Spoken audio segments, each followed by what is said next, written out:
Welcome to Primera Iglesia's weekly podcast from Houston, Texas. We hope you enjoy our English pastor, John Ryan Cantu's Sunday morning message. I want to get into the Word this morning. We're going to be, the bulk of our message is going to be in Numbers 13.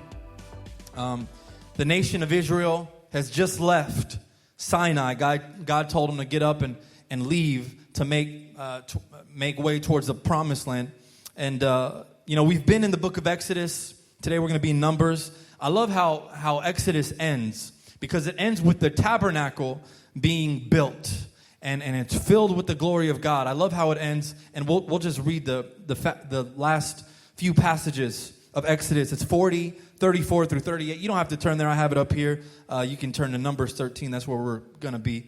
But it says this, look, then the cloud covered the tent of meeting, and the glory of the Lord filled the tabernacle. And Moses was not able to enter the tent of meeting because the cloud settled on it, and the glory of the Lord filled the tabernacle. Throughout all their journey, whenever the cloud was taken up from over the tabernacle, the people of Israel would set out. But if the cloud was not taken out, then they did not set out to the day that it was taken up. For the cloud of the Lord was on the tabernacle by day, and the fire was in it by night, in the sight of all the house of Israel throughout all their journey. So I wanted to read that because I love the significance there of God's glory entering the tabernacle after it was constructed.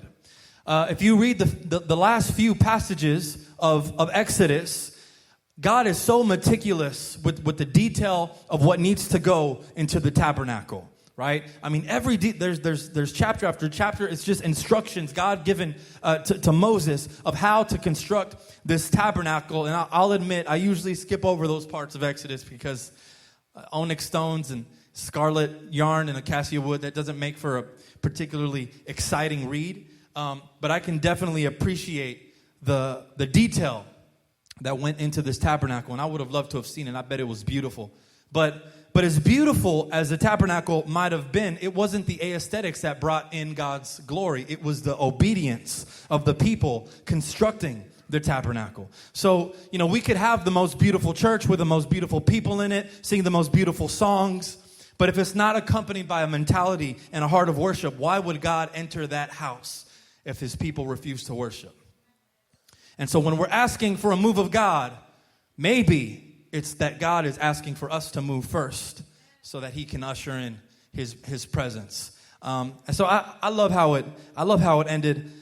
I also love the last few verses because it tells us that the people of Israel let the presence of God be their direction, right? Verse 36 says that throughout their journey, whenever the cloud was taken up, the people would get their things, they'd pack their things, and they would go. They would make way towards the promised land. But if it stayed put, so would the people of Israel, right? So God has every intention of getting us to our destination, but sometimes we like to do it without his direction. Sometimes we like to do it on our own. We like to jump the gun, right? We see an opportunity and we want to take it, but later on we realize that it wasn't really an opportunity. It was a trap because there was no God-given direction behind it.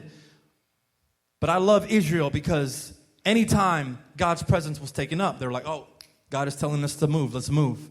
And anytime it stayed put, they would stay put. God has every intention to get you where he's called you to be. But let's be obedient. Let's be patient. Can we do that? And so that's where Israel is. And we get to a point in their story a little bit further down where we're going to be today, where Israel gets scared. And that's the title of today's message, Getting Scared. We're continuing with our Getting There series. And look, we're almost there. We have one more message in this series after this one. But here in Numbers, the people of Israel, they discover that they're right there by the land of Canaan. This is the land that God had promised to give them, that they were going to inhabit it, that he was going to drive out all of their enemies, and they're right here on the cusp of it. God's promise is about to be delivered. It's on the horizon. All they have to do is go and get it. So what Moses does is he gathers all his spies and he says, okay, I want you to go and check out this land. And he gives them a checklist. He says, go see the land, go look at the people. Let me know if they're strong, if they're weak, if there's a lot of them, if there's few of them. How is the land? How is the soil? Is it rich? Is it poor? Are there trees? He even says, be of good courage and bring me back some fruit of the land. It kind of sounds like a Mexican, right? When they're going to Mexico. Hey, bring me back some tortillas. Bring me back some Mexican candy, right? So he sends out the spies to check out this condition. This is their land. They have to take it. They have to conquer it. They might even have to fight a little bit. So it's smart. It's a smart move for Moses to go and make sure that everything is in order to determine how they're going to make their way in. And we come to verse 26. If you're there, Numbers 13, 26. This is after 40 days of spying in this land. This is their report. And I want you to really focus on this message today because I believe it's for every single one of us. Amen? So I want you to focus on this word. Look at the report from the Israelite spies. They say, and they came to Moses and Aaron and to the congregation of the people of Israel in the wilderness of Paran and Kadesh. They brought back word to them and to all the congregation and showed them the fruit of the land. And they told him, we came to the land to which you sent us. It flows with milk and honey, and this is its fruit.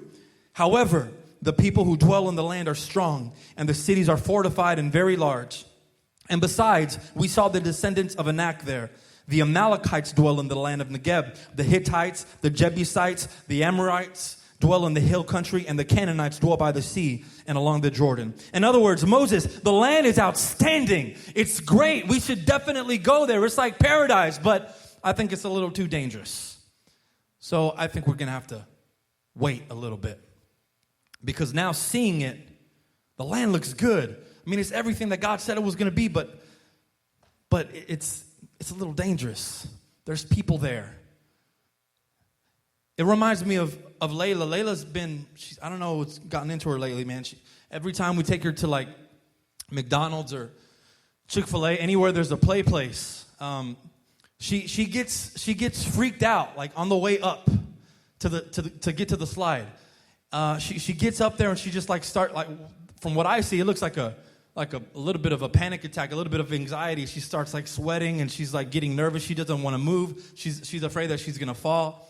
And I mean, she's done it plenty of times before where she would get to the top. She's always kind of been fearless, you know. She was 1 year old and she was going up to the top and she would just slide down like sometimes head first. And now I'm wondering like what's gone into her? Why are you afraid? And I've had like there's been two times, maybe three, that I've literally had to go up there and climb this jungle gym. This almost 30-year-old dude. The sign says you can't be any older than 3, and I'm up there and I'm trying to get down Layla because she's crying, and I try to reason with her at first. I'm like, baby, you've done this before. You can do it. Like if you can't get down, I'm not going to bring you here again.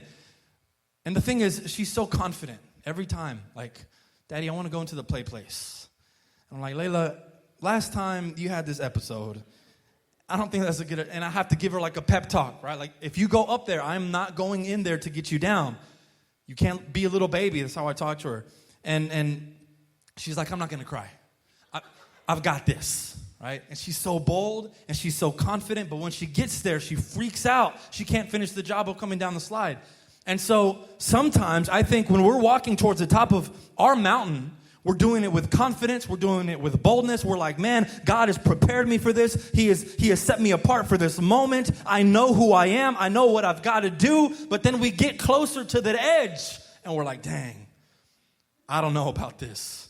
We start backing down. We get a little nervous. We start making the excuses and we're like, oh, maybe now is not the time. It's going to happen, but now is not the time. And we start making a timeline, right? We're like, oh, maybe when I finish school. Maybe when I get that new job. Maybe when I get that training, right? Maybe when I get into the new house.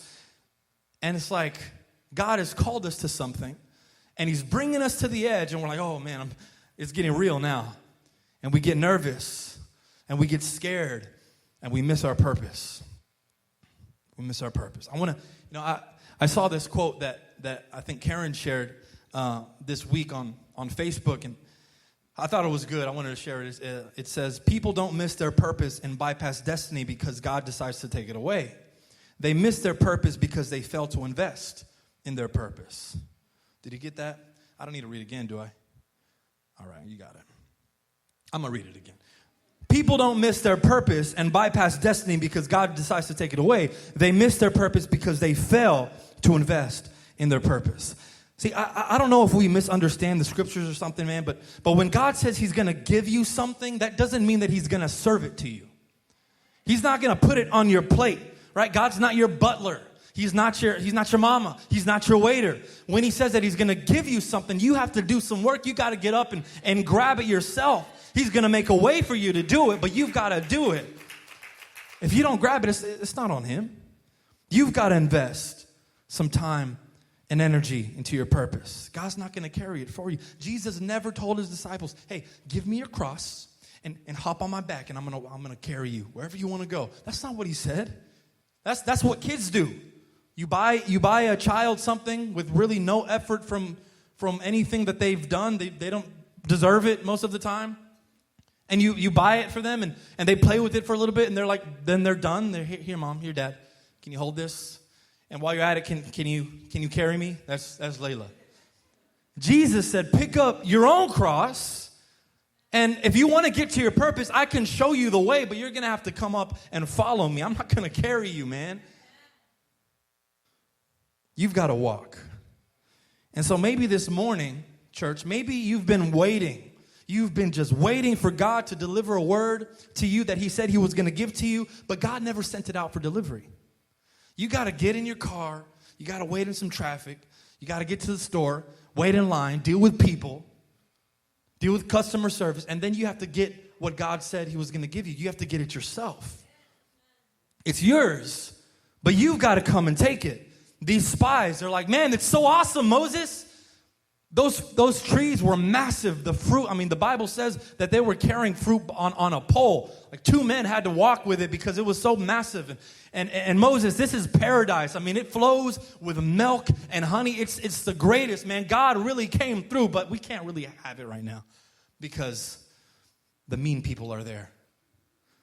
Man, they sound like some millennials. I didn't want to say that, but I don't think we have any millennials here. See, I think that's why this series is so important because we're always thinking about being there. We're always thinking about being there. And we're dreaming of a life where, if I didn't have to go to work at this job that I hate every day, and I could just start, my own thing, and I could go to the places that I wanted to go to. I can start I could do my own schedule. It's like we dream, church. We dream of being there, but we never think about getting there.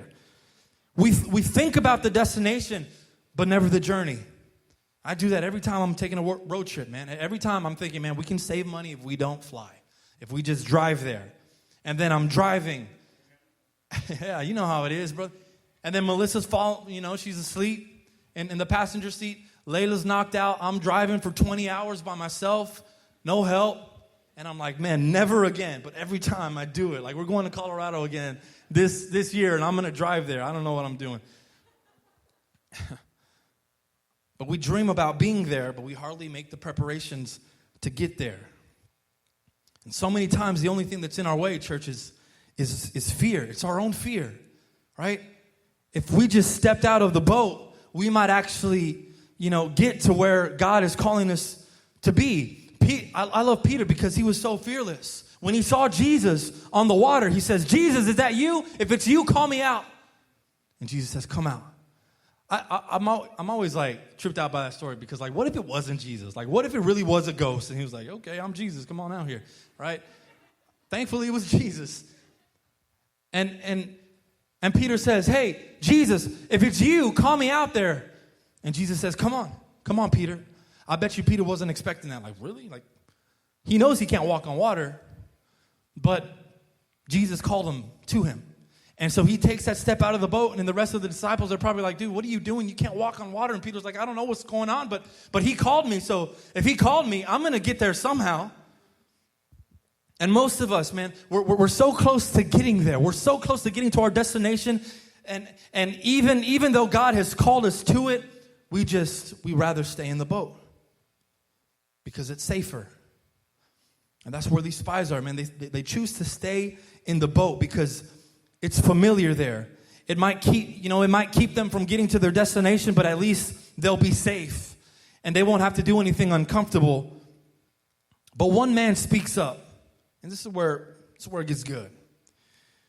One man speaks up because he doesn't want to stay where they've been. He's tired of where they've been. They've been in the wilderness. They've been on the journey. He's ready to get there. Have you ever just been ready to get there? Like, I'm so done with this road trip. I'm so done with these people on this road trip. I am ready to get there. Like, no, I don't want to stay at a hotel tonight. Get me there already, right? And so one man steps up. His name is Caleb. And it's right there in verse 30. It says, but Caleb quieted the people before Moses and said, let us go up at once and occupy it, for we are well able to overcome it. There's always that voice of encouragement, right? There's always that voice somewhere in your head, even if it's in the background, where you're like, you think to yourself, okay, wait, hold on. Is it possible for me to do this? Could I really quit my job and pursue this? Could I really speak to people about the Go movement? That's where I am right now. And people actually respond and support to its needs. It's a moment where you're like, man, I'm going to just shut up every voice, every doubt, every fear, every excuse. And I'm going to ponder, what if it is possible? That's the voice you want to go with, church. That's the voice you want to go with. When doubt and fear is just, it's clouding your judgment, but you have that small voice that says, hey, what if? Go with that voice, man.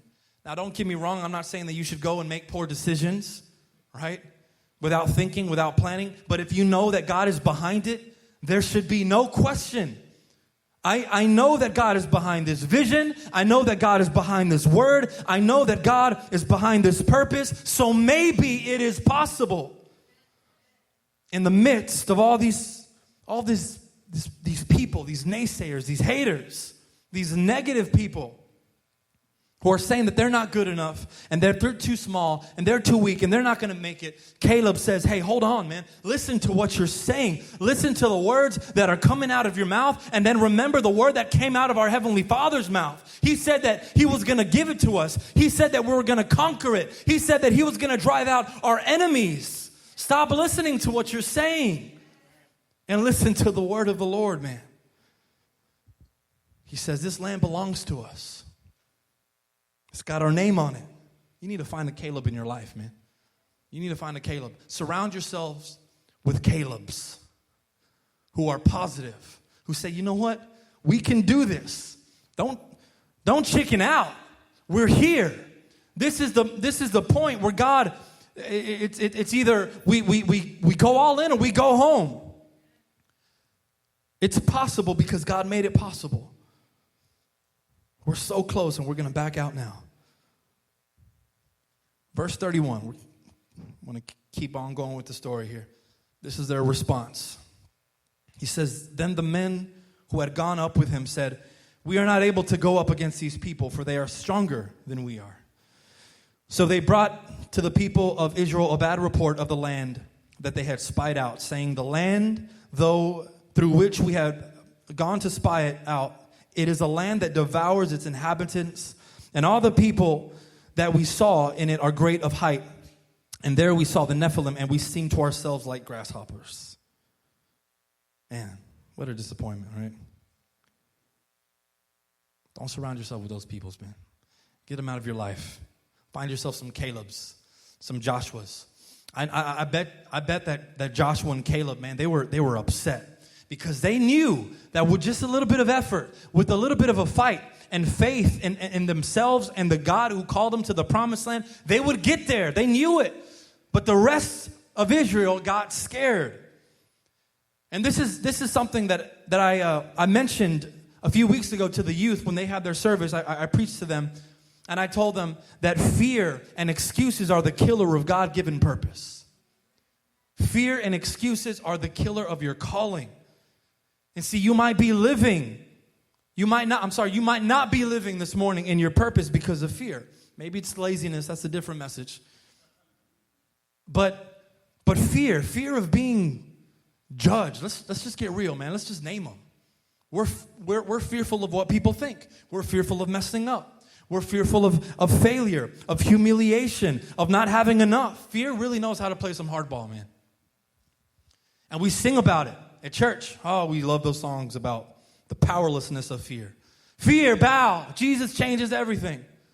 And we say it with so much authority and so much conviction, and we're crying, and we're like, yes, fear, bow. And then the moment God brings us up to that mountain, to the edge of the mountain, we're like, whoa, wait. Hold on, God. Man.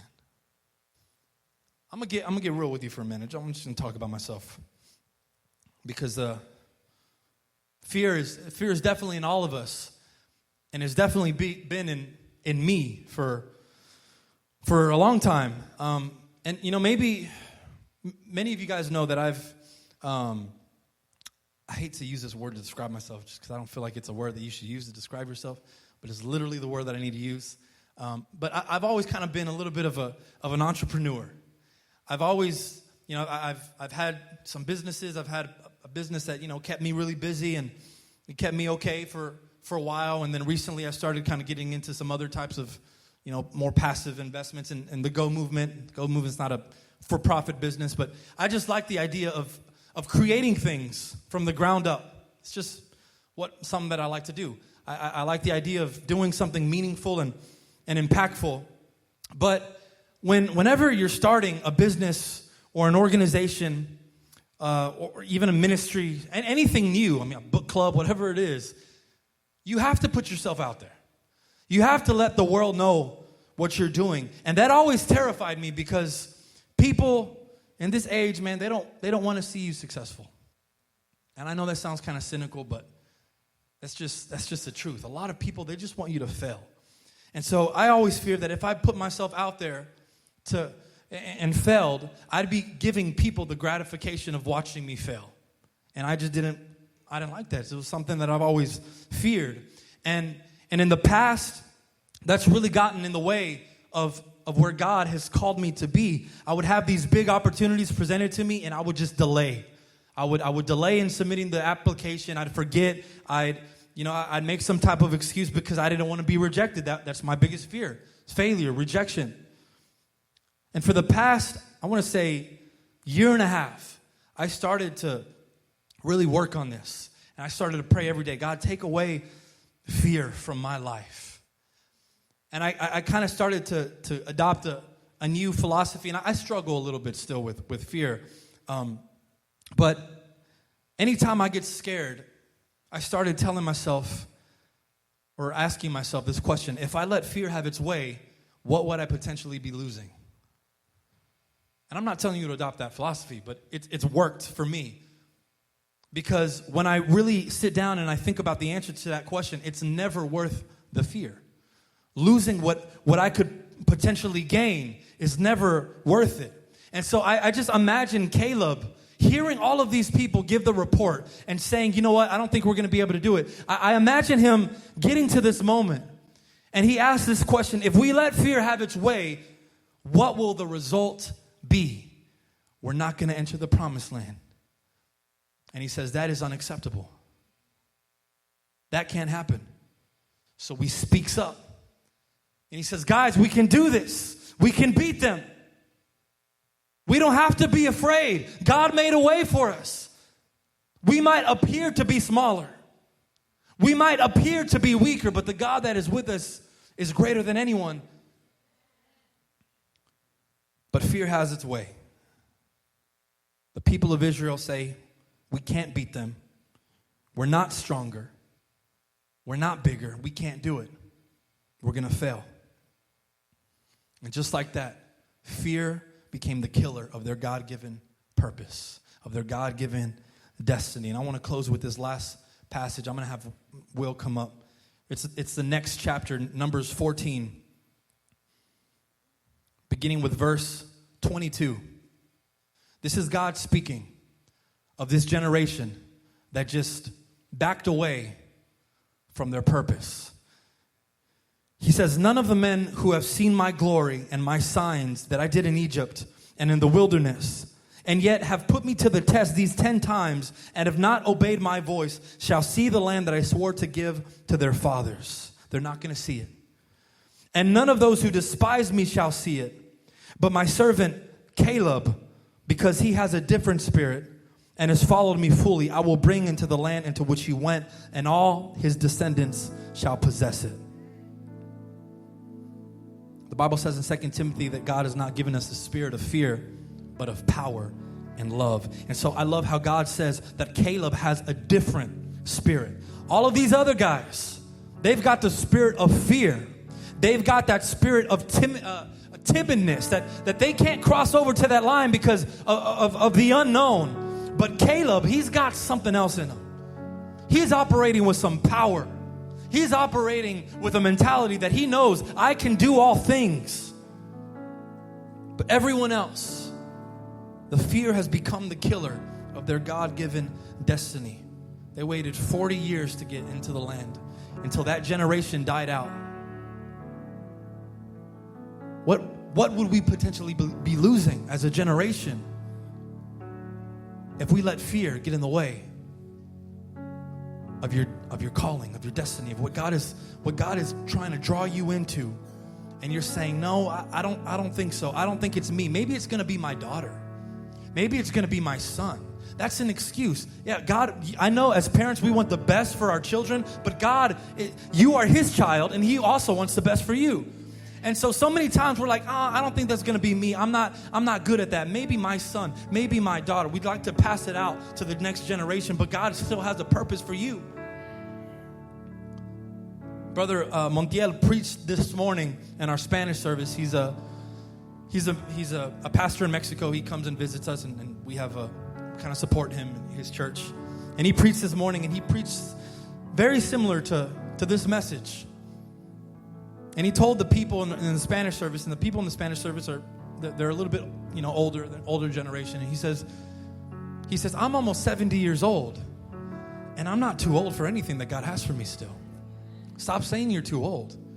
Your time isn't done until God runs out the clock for you. Stop making excuses. Stop being afraid. God has a plan for you. And so I want to ask you this morning, church, is fear, that fear that you might have in your life, is it worth losing what God has called you to obtain? What will the result be if you let fear have its way?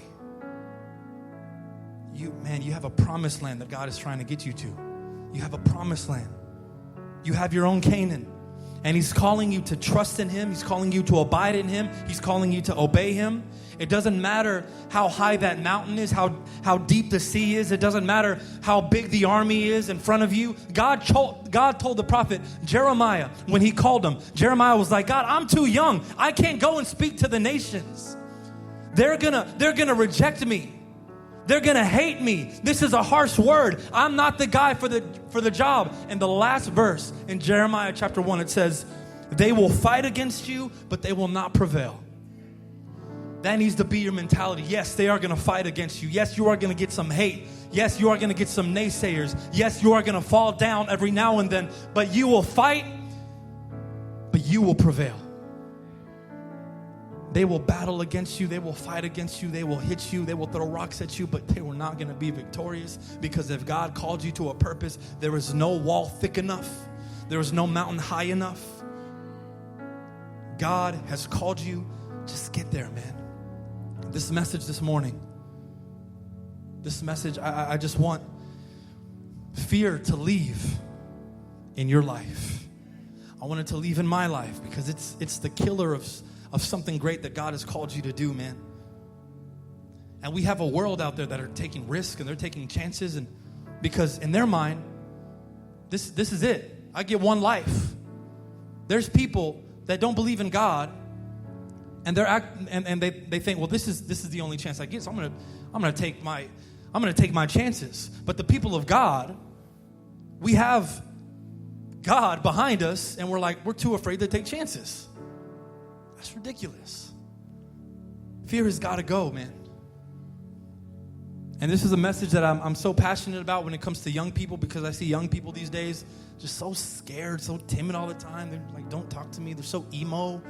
And I'm like, dude, what are you doing? Hey, do you want to do this? Do you want to pick up offering? Do you want to sing?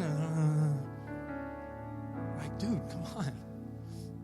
But if they grow up seeing the older generation afraid all the time, they're going to grow up afraid. and they're never going to get to the purpose that God has called them to, man. We cannot afford that, church, man. God has called us to something mighty, something powerful. I don't know what your promised land is. I don't know where it is, but I know if it's God ordained, it's beautiful. It's a land flowing with milk and honey. It's a land that is prosperous. It is a land that produces amazing and delicious fruit, man. We cannot afford not to get there because of our fear. Fear has got to go. And I'm going to ask that you stand this morning with me. Thanks for tuning in to Primera Iglesia's weekly podcast. Join Pastor John Ryan Cantu every Sunday morning at 11 a.m. For directions or more information, visit us at primeraiglesia.org. We'll see you next time and hope you have a blessed week.